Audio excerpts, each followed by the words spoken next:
Okay, welcome you all to the second session on NumPy. The focus is going to be, as I mentioned, data types. What we will do, I will show you few things about various data types supported, and then we will go into the actual code. I have already written a few lines of code. I am not going to type that in the class in the interest of time. We will take part by part, understand them, and analyze what each data type support, and maybe tomorrow in the lab we'll try to implement something using these data types. Okay, so that you understand the importance of why we should have clear idea of data types. Any language you learn, first thing you should go before learning about a language is what data types it supports and what all operations you can perform and what are the issues with those data types. Whether if I do something, will the language or the compiler or the implementation of the language catches some problems in the operation, because finally the correctness of your program and the efficiency of your program depends on how you choose a data type and how effectively you write your code. Okay, so let me give an example before I go into the details. Suppose you are asked to create a database for Aadhaar for India. Now you have so many fields you need to identify, what all you have to capture for every Aadhaar number that is assigned to every citizen of India. Now main thing is, okay, name is there, of course age is there, and then other details are there. Now take an example of age. Once you identify what all data you need to capture, then you need to identify what data type of the language you would use to store them in the program or the database. So in case if you need to choose how many bytes you are going to reserve for the field age, you have various things you need to think about. If I assign an int 8, suppose 8 bits of integer, is it the right thing to do, or uint 8 is the right thing to do, or maybe uint 16 is the right thing to do? Now what are the implications? If you use this, you are effectively going to make half of the negative values not usable as far as the age field is concerned. There is nothing called negative age anyway. So you are only using the 8 bits, but only half of what it can be represented you are using it, which is not the right way of choosing it. Now you may choose uint 8. First of all, you need to know that these data types are supported. If it is not there, then you don't have any other alternative. But in case you assume that these signed and unsigned are supported and various data types are supported, then you need to choose the right one. So if you choose uint 8, you should know what is the maximum that I may hit. It is 255. All ones will be 0x, or okay, bit pattern, all ones will be 255.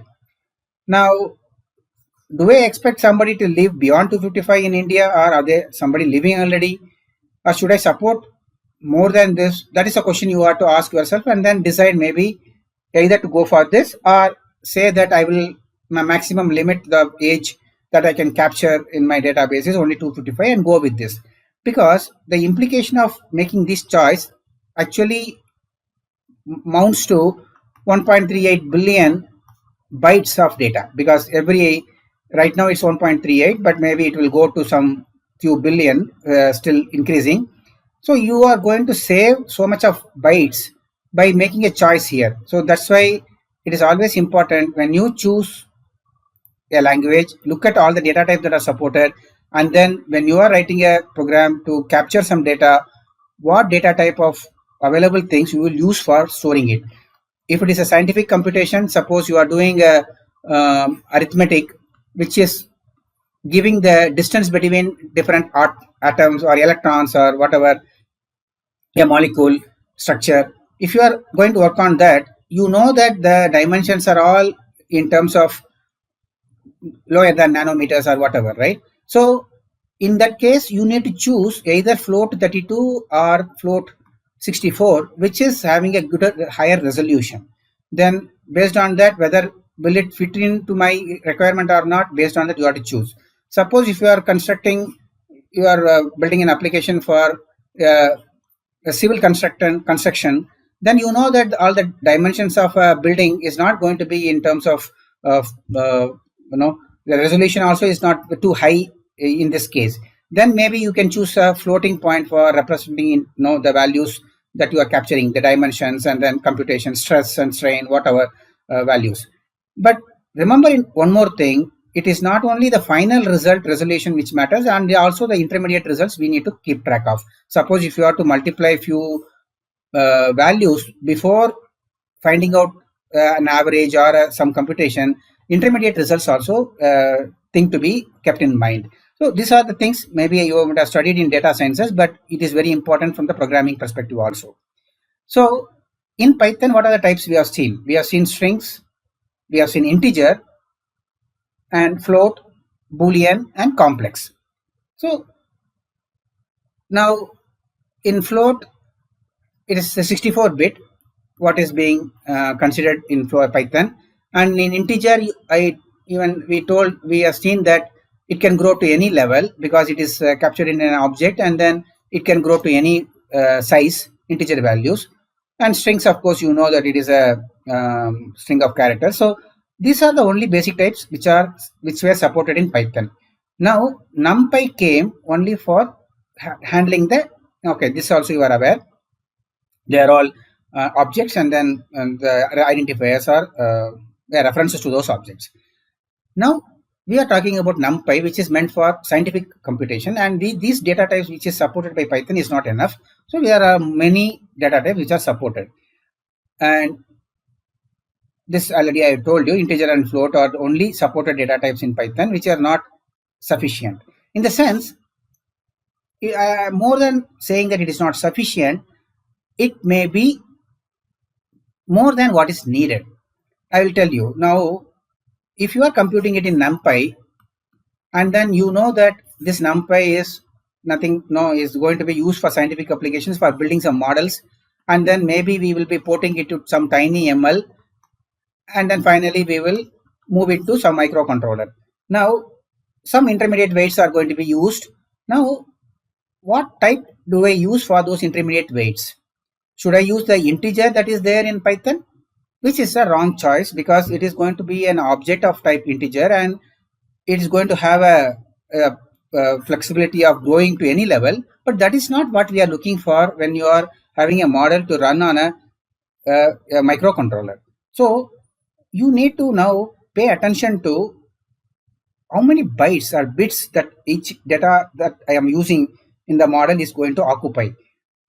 So I won't say that whatever is supported in Python is not sufficient. It is more than sufficient. It is actually superfluous. We don't want that kind of a support when we are doing a machine learning algorithms or models when you are building. We want a finer control on the data types. Finer control. That is what is more important.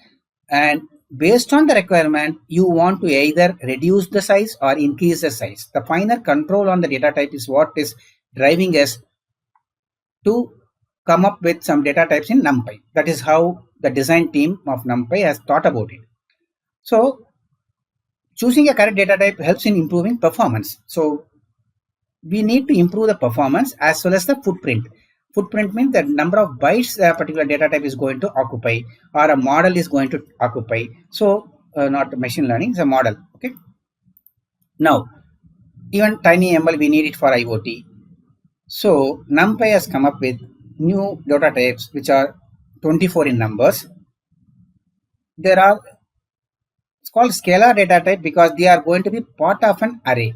So any data type which is going to be part of an array, if you are creating an array of particular data type, it's called a scalar data type. And these type descriptors, we call them as dtype data type in NumPy.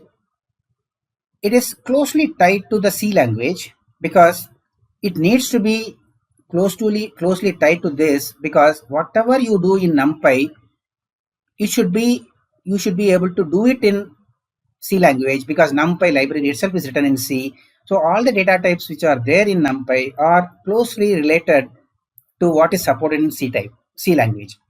But it should also not completely forget about Python, because the NumPy is going to live in the Python environment and it is going to execute a C code finally. So the NumPy is in between. Okay, it is in Python world, NumPy, and then it is going to use the C to finally run it on the hardware. So it has to be a bridge between these two. So apart from that, okay, there is a mistake. I should have removed it. I will remove it. Okay, it also has support for adding some structured data type. That means similar to C structures, we can also have a structured data type in NumPy. Okay, now just a high level. In C we have only data type. If an array of particular integer, you will have it like this in a byte. Whereas in a integer object in Python, it is going to be part of a object. And NumPy array is not exactly like C, but it has got additional information about the array. Whatever NumPy arrays are, dimensions and data, you can get it from there. It maintains some structure about every array. But finally, the data values are arranged in contiguous memory, which I already explained in the last class. Whereas that is not the case in the Python list. Whereas Python arrays are similar to a contiguous memory, whereas Python lists are totally on different locations in the memory.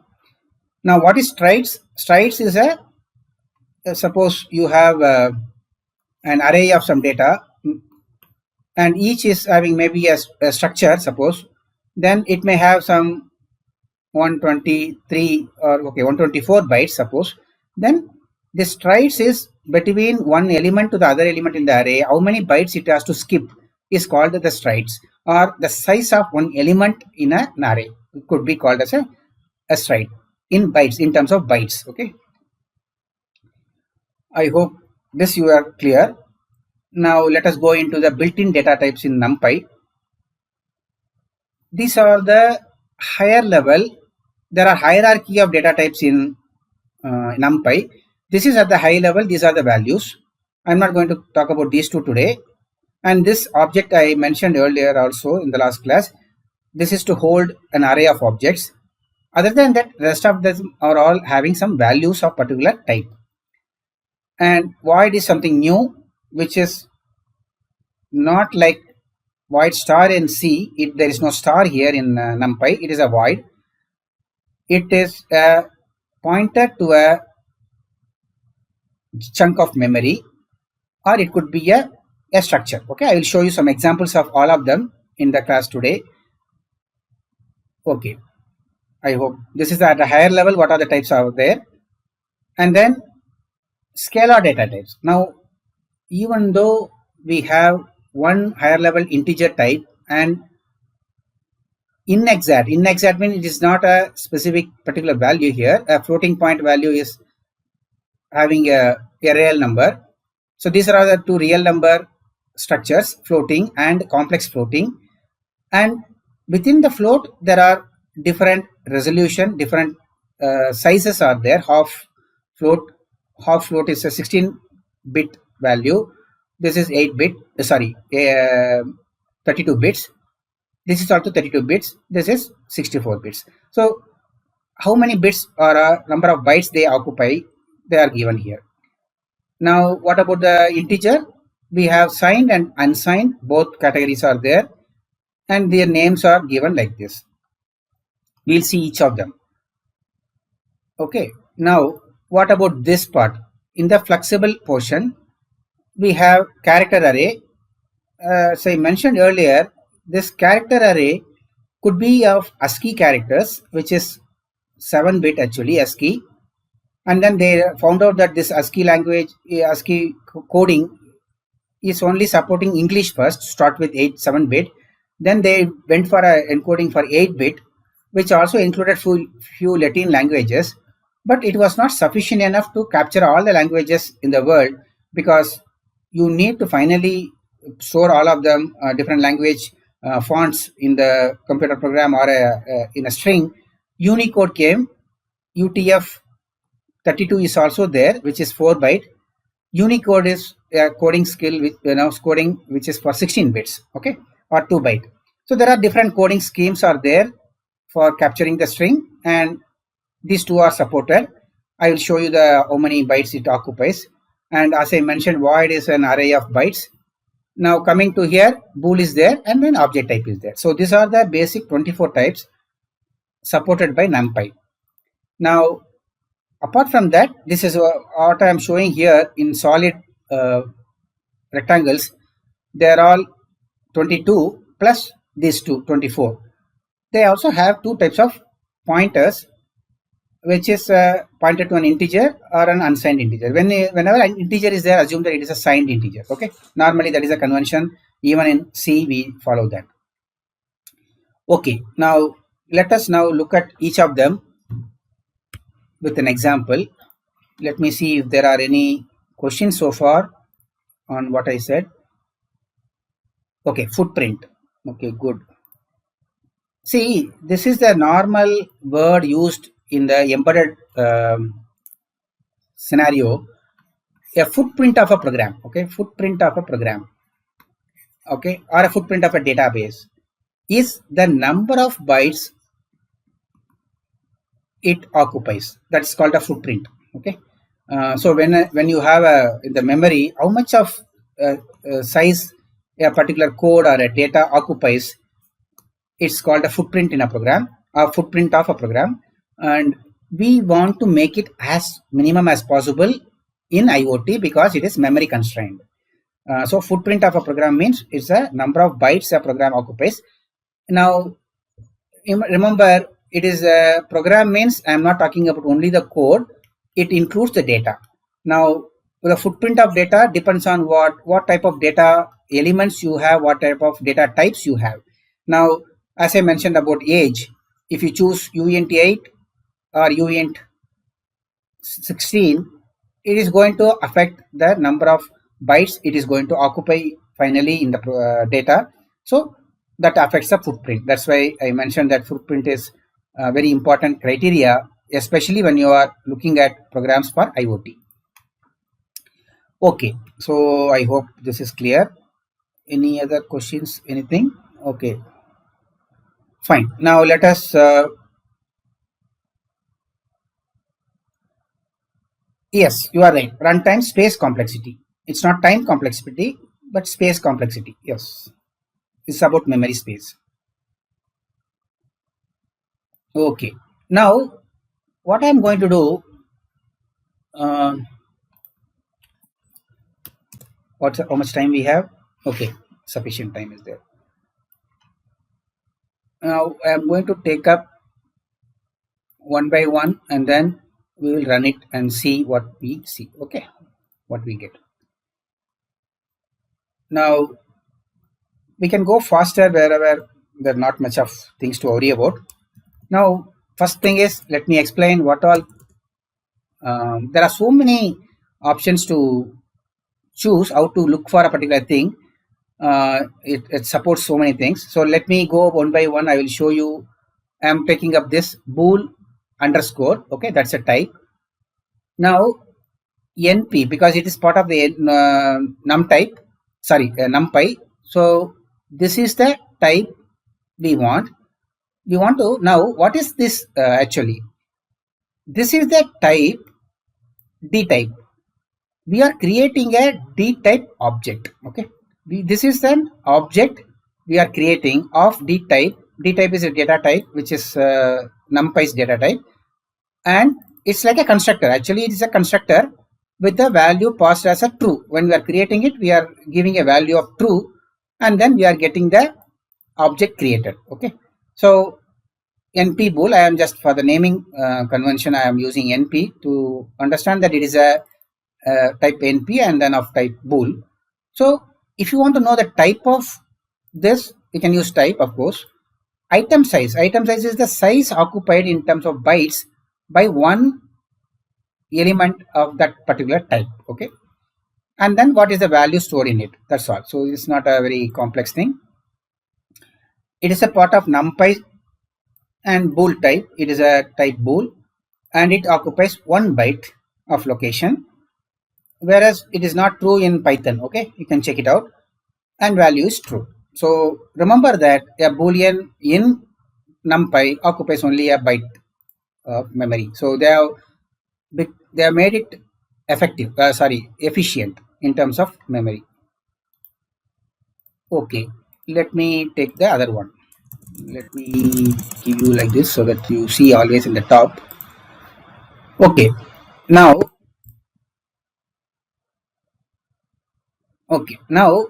this is what I have observed when you try to give more value. Okay, before going that, I will first check. I'll show you this.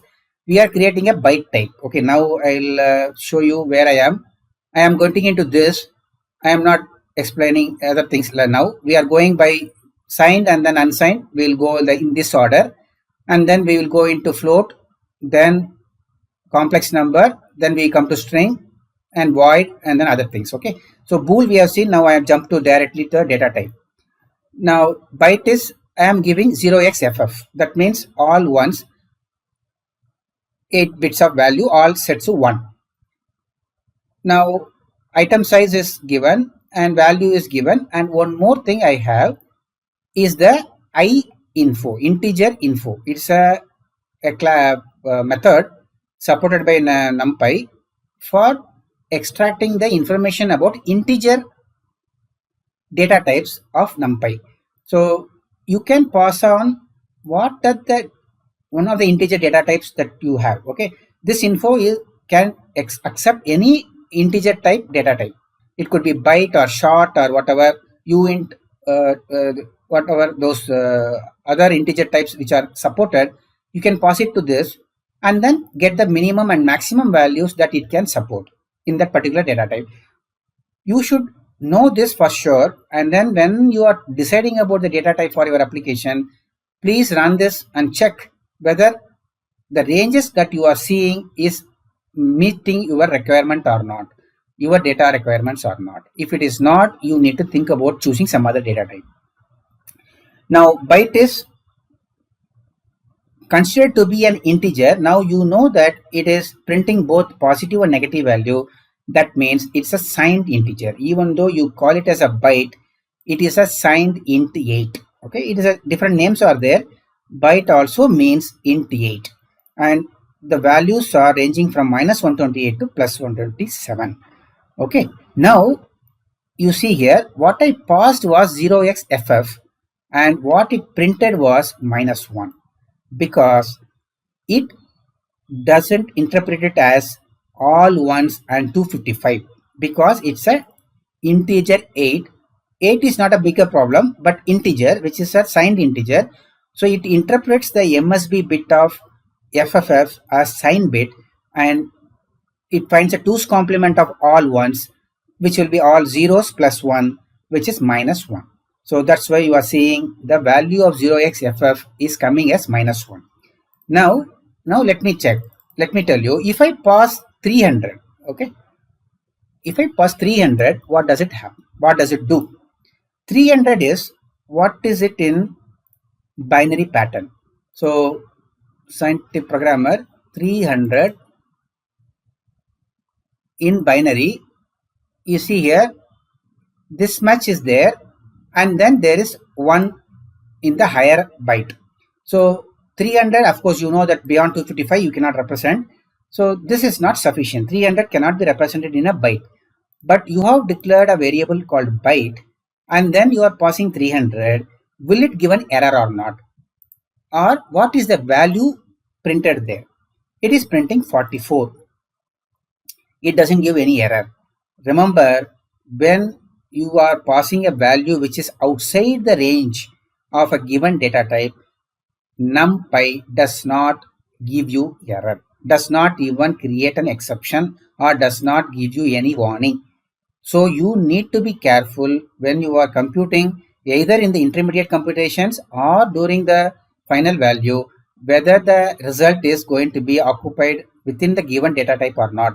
If you make a mistake there, it will not be known at all even during the runtime, and it will be a nightmare if you get into the trouble. That's why I am spending more time. Now try to understand what is this 44 all about.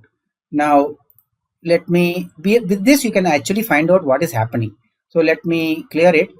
Now decimal 44 decimal in binary. See here, this is the pattern we saw with 300. Remember 00101100. So maybe I will go back. I am sure you will remember it. 300 in binary. See here, you forget about this bit. The rest of it is what you are seeing now as a 44. The reason is, even though you are passing 300 to the constructor of this object, dtype object of type byte, it only extracts the lower byte of the value what you have passed and initializes the value with that. That's why you are seeing a 44 here, which is to be kept in mind when you are handling these data types. Okay, now let us look at unsigned byte.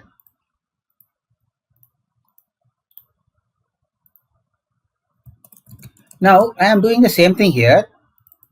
You earlier I saw 0xff which was printed as -1.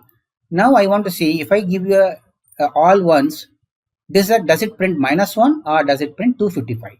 So then it understands the bit pattern properly. Now if you see here, it prints it as 255. So it understands that all bits as 1 is not -1, it is 255 because it is an unsigned type. So it understands the difference between them. And even the min max values are not like this, it is between 0 to 255. So there is a difference between these two, though the size is same in both. It is 1 byte only in both, but the values represented are different. That's what I said, that for age, if you assume that people are not going to live beyond 255, you can choose to have uint 8 as your age data element in your Aadhaar database. Okay. Now what about short? You know that in C also short is there. So they have directly mapped to all the C data types in NumPy, and they have given us one more flexibility of having a integer type which is of 16-bit length. Okay, so if you want your data value is going to be only within the range, you can choose the short, because memory is very important and very constrained in embedded applications. So you can choose to have short or a int 8 or int 32 based on the range of values that your data likely to have. So this min max gives you the range. Now unsigned short is also there. So remember, I am just doing only this. I am choosing different data types here, and I am using the same item size method value to get the size occupied by that. So I am getting, for the short, I have got 2 as a data number of bytes occupied, and then values are now ranges from 0 to 655.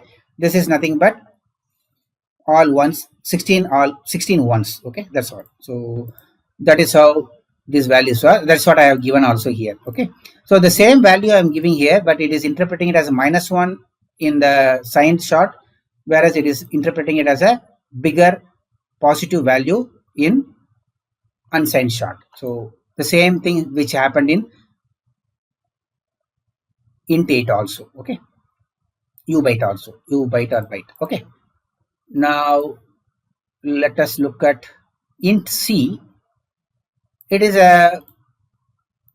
just a matching with the C data type integer. That's why I think they have put int C. It is signed. Okay, -1 will come as -1, and there is nothing much. Size will happen to be a 32-bit value, which I already given there. So it's a 4 byte, and -1 will come as -1, and the range is from minus this many values. Okay, there's nothing much to worry about. Now this I am going to spend a little more time on unsigned int. I hope you guys are following. Stop me in case I am going fast. Okay, now I gave all ones for the UNC. You can count number of ones, that is 32 bits 32 bits are there. Each character is occupying 4 bits. So you will get 4 into 8, 32 bits. And it is of type UNC. And if I run it, I will get the maximum 0 to this much. Okay, now let me read the comments. This is the hex value of whose decimal equivalent is the maximum value. This is the decimal equivalent, and in signed it will be -1. Okay, that's all. There is a, I think you guys understand it very well. I don't need to explain this. Now let me. You saw int C. There is an int type also. So now actually there is nothing much of difference between these two. So you can choose to have one of them because they are exactly identical. Both are. You can see int C and int underscore both are same almost. Okay, not almost, exactly verbatim it is same. The values and number of bytes occupied, everything is same, except that it is the internally maintained type is different. It is in C it says, whereas it says in 32, so that you know the size. Now one difference I will tell you, it is actually depends on the machine type. Okay, it is 32 bit machine or 64 bit machine, and based on the machine type, you know that in, okay, let me explain that in case if I am not very clear. See, in C also what happens is int is, it doesn't have a fixed size for it. Okay, there is no fixed size. It depends on the machine under which it runs.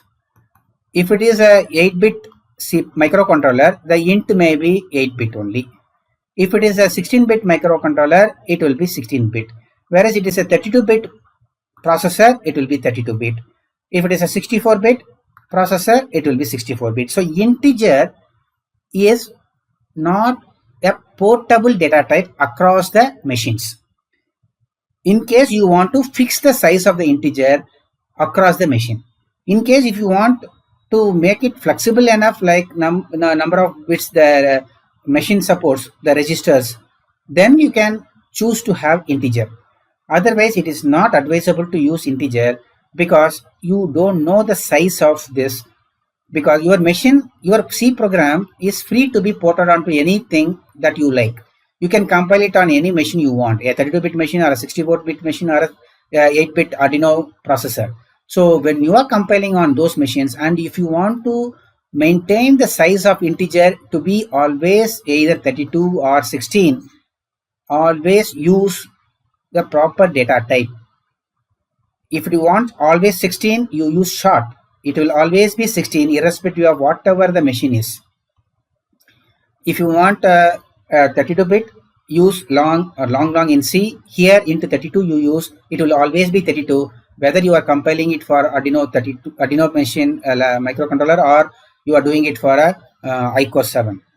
So this difference you should understand. That's why they have given both options in NumPy.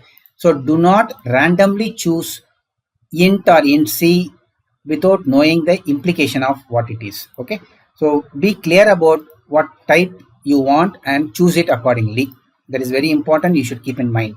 And in case of doubt, please compile it, run it, and see whether how much of size min max it is occupying, how many bytes, item size is how much, so that you will have a clear idea on this machine how much it is really. Then you can choose accordingly. But if you are going to write a program which is going to be portable across, if you are building a library like what you are doing myprintf, it needs to be flexible enough on any hardware. Okay, so let me see if there are any additional questions here. No questions. Okay, I hope everything is clear. Oh, sorry. Okay, now we have seen int C and we are going one by one here. So let me choose what did we see? Int underscore. Now long. Okay, don't get fooled by the name. Check it yourself, what is that it's actually supported. And we have another variant here, Python 2 and Python 3 need not be same. So it is the data types are not exactly same in Python 2 and Python 3. And NumPy also has a different versions, and you need to be very sure about what you are choosing. Now, long is a 8 byte, similar to our C, because it is similar to C. In 64, it is equal to 64. So verify it to before you convince that it is 8 bit or 8 bytes or 4 bytes, and the ranges are from this. Okay, I think you can understand it. I am passing a -1 here because it's a sign. It doesn't matter whether you are using it's a unsigned or signed. The value will be printed according to the signed or unsigned. I hope that is clear to you now. Unsigned long, naturally it is 64 bit, and it is UV in 64 type, and you get all of them in a bigger number. Now let us go into float. I hope all of you are clear with all the integer data types. Now let us see float data types. Now so far you have learned only about float and double, okay, in C. Let me tell you, especially in TinyML, okay, in TinyML you need floating point values for all the coefficients, okay, but they need not be 32-bit, because when you are converting any models into tiny model, we are okay to sacrifice the resolution that you are getting in the model which is running on the powerful machines. When you want to run it on a constrained microcontroller, you are okay to live with the reduced resolution. That's always, it's not going to be perfect here because it is going to run on a smaller footprint and run on a smaller slower microcontroller which is power hungry, power constrained. So we don't want complicated or more power consuming computations. So we want, instead of 32-bit, we can use 16-bit floating point values, which is called half resolution. Okay, it is called half because it is going to have only 16-bit to represent the floating point value, which is also again exponent, and the mantissa values will be there within the 16-bit. And when you bring down from 32 to 16-bit, the range of values the floating point number can represent, the range of values comes down, as well as the resolution, the number of bits of resolution decimal levels that you can represent in the lower value of float is also going to come down, because the exponent portion and the mantissa portion decides the range and the resolution of the floating point value that you represent. So when you go into half, you are going to sacrifice both, for both in terms of to gain in terms of memory, in the sense you are going to use reduced memory, half of the memory that the floating 32-bit value occupies, and then the computation is also going to be much easier, faster in a power hungry system. Okay, so power constrained system. So this is the range. 65,500 is the maximum value that you can represent in a half floating point 16 or half resolution. We can say float 16 is the type. Okay, I hope this is clear. And then let us look at single precision. Okay, it's also actually precision is the right word. Half precision and single precision. I was using resolution, but precision is the right. Single precision value, which is going to be 4 bytes, float 32, is called single, but it is a single precision. You can see that it is 10 to the power e 38. Okay, plus and minus. Okay, minus value. So this is the range of value that you can get it in a float. It's equivalent to float 32, a single precision number. Now another type called float, which is exactly same. Oh no, let me see. I think it is different. So One most important thing you should remember, though it is saying float type, you are coming from C, you may think that it is 32-bit or 4-byte, which is not true. It is float 64. So if you want really a float 32, do not use float, use single precision. Okay. So this is mostly confusing and people will miss out, especially those who have so much of C influence. Okay. Remember that, because you will be using more than the memory what is needed if you are misjudging the type. So better to check it once before you use it. Long float is same as float, so that is again a confusing thing. Why they have put? Because to cater for the the C type. Okay, they are declared as a long float, which is also internally represented as a long double, which is taking 8 bytes of values. Okay, and the range is much more than what you get in a single precision value. So you don't have to mug up all these things, but you should be aware of it. That's why I'm explaining all this, so that you are aware of different data types which are there and what their implications. Now, complex variables, I don't know whether I touched upon it in our Python course. So you need to give both the real and imaginary portion, and you have to be very clear that the value followed by j is given. You know that in a normal mathematics I is used, but in electronics j is used to mention that it's a 90-degree phase shift given to the signal. If you are from electronics background, you will know that j represent the square root of -1, but it is a phase shift of 90 degrees. Okay, doesn't matter. But if you need to use complex numbers, you can use C single, which is complex single. That means each value is going to take 4 bytes. That's why the total size of the complex type is 8 bytes, and the range is going to be same as what you saw in the single type. Single type is, this is what we saw, same type, because each of the real and imaginary component is going to have a single precision floating point type. Okay, so I thought I will do a complete overhaul on all the types that you have in NumPy. So this is a complex. Just we say complex, it means that it's a double. Or okay, I will not use double going forward. I will say float 32. Okay, but it prints 464. Float 64. It says complex 128 because both together, real part and imaginary part put together is occupying 128 bits. Okay, but individually, do not get confused that when you have complex 128 doesn't mean that the individual real and complex imaginary components are going to be stored as 128 bit values. It is 64 bit values because there are two components. The total complex representation is 128. It's not individual values. That's also again confusing bit. When you see that, you may get confused that individual elements are taking 128 bits. It is 64 bits, which is 8 bytes. So total size is 16 bytes.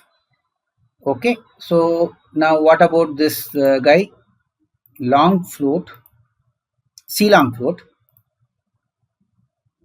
similar to long float. This is also like a long double. Individual values are taking 8 bytes or 64 bits. That's all. There's nothing much. You can go through it at leisure and then understand it. Now, let me explain something about pointers.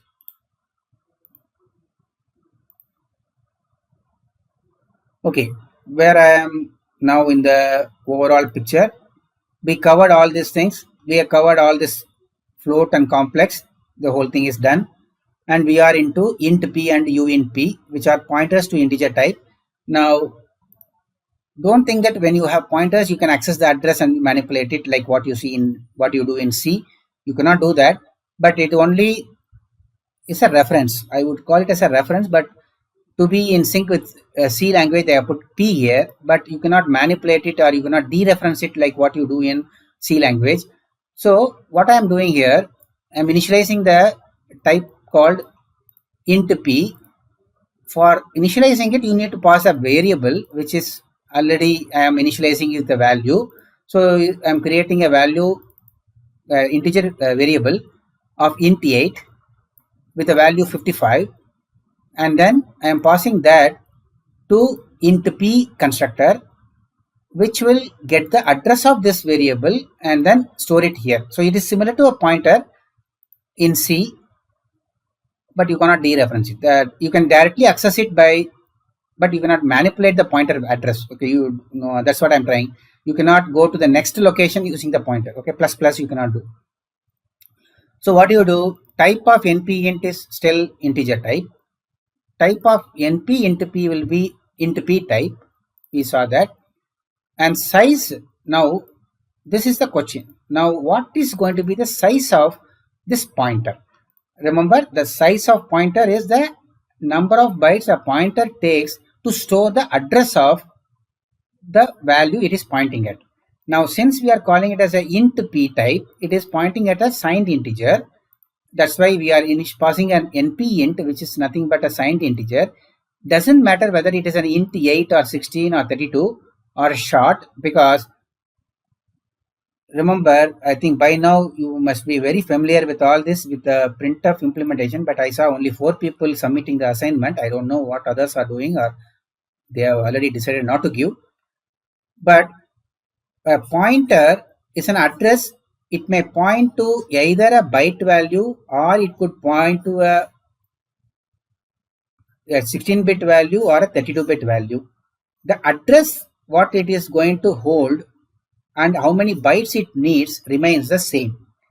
Only thing is, if it is a scalar value is 1, it will only read 1 byte. If the scalar value of the pointer in C language I am explaining, it is going to access 2 consecutive bytes, or if it is 4, it is going to access 4 consecutive bytes. So address is going to be the same and only one value.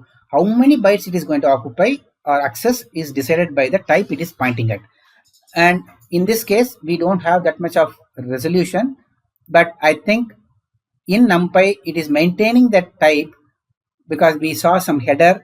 You know, if I can show you, I showed you that it maintains some information about the data, the dimension, and so the dimension takes care of how many things the pointer, you know, even if it is a pointer structure, it will have the strides value to access it. Okay, that's why the strides are also stored. That information is captured in the strides field in NumPy. That's why you can use the same int p to hold addresses of different types of integer. It doesn't matter whether int 8 or int 16, you can hold it and you can access the array of that element. Still it will work. I want you to try it out to see whether it works fine or not. These are all the assignments you can think of in the. Now, number of bytes occupied. Okay, number of bytes taken by this int p, this is the structure pointer, is 8. That means it's a 64-bit. Okay, the address is always stored as an integer value. Remember, addresses can become negative because you can do a minus minus on an integer, and you can have a signed integer. They are storing it, though the address is supposed to be like an unsigned value. I am not sure why they use it. You can see that type is stored as int 64. Okay, the pointer, it could have been unsigned value, but that's how they decided to have a signed value there. Okay, maybe when you are doing a comparison, you can say less than or greater than, you can do it. That's the reason they have used a signed integer for storing the address value. Okay, pointer values. Okay, I hope this is clear. The pointer is clear. And another type is unsigned pointer. I am not sure whether you are going to use all the data type, but if you look at a code, when you are maintaining some code, and if you look at something like this and you have to modify it, you need to have a clarity on what it means. That's why I'm explaining all this. So you see that values printed by both the reference as well as the value are same. Okay, I am accessing the same variable only. That's why I am showing the values are printed same. And I have passed a -1 for unsigned integer 8, which is printing it as a 255 in both cases. See, in both cases, it is printing it as 255 because it is aware that it is pointing as an unsigned value, and then it is printing it properly as an unsigned value. Okay, that awareness is there in the pointer. Okay, now this is very important thing, void. Let me explain what it is. A void is a pointer to a chunk of memory. It's not void star, remember, it's void. Void, and I am initializing is the byte value. Okay, this is a chunk of memory. Based on every character, how much it is occupying, it is going to take number of bytes, but it is stored in some location, and the address of that memory is written into np void. So void is of type pointer. Okay, but only thing is it is pointing at a chunk of memory. That's all. It doesn't have any type associated with that. Now let us print the value. This is the pointer type is a void type, and np void size. See here it says 1. That doesn't mean that it is a 1 byte. Okay, it means one chunk of data that it is pointing at, and you cannot do a stride on it. Okay, stride will be 0 here because you have to access the whole byte chunk as in single entity. You cannot access it in parts. And then number of bytes gives you how many bytes of data it is pointing at. The np void is pointing at how many bytes. That information, that length of whatever the number of bytes is given here. Okay, and the actual content is given here, which is ASCII value of this ABCD. And remember one more thing, it is not going to add one more 0 null string. It is exactly same as how many bytes you have given. It's a raw byte array. Okay, if you want to really process some images on NumPy, you might use this kind of a data to access them. Okay, I hope this is clear. Now where have I? 54. I think if I run through it, it will be too much. So let me stop here and then ask you for any doubts. Okay, so pointer is just an alias for the integer. It's a pointer is a reference. Okay, it is holding the address. So okay, alias to an integer. Okay, int p is an alias. You don't call it as an alias. You say that it's a reference to an integer data type. Okay, that will be maybe a right way of representing it. No, yeah, it will create. I am not advocating that you should use pointers, but there are some occasions where you may need it. Okay, and which will be easy to manipulate the addresses. In case if you are image you are manipulating, the pointer arithmetic may be advantageous. You might use it, or even if you decide not to use it, you cannot. If you are maintaining some code and you are seeing already a legacy code, you might come across these kind of pointers in your code. So you should know how to at least understand the code, and then if you need to maintain, you have to modify it. So it is better to be aware of everything a language supports, because it's not possible to know 100%, but at the higher level I am saying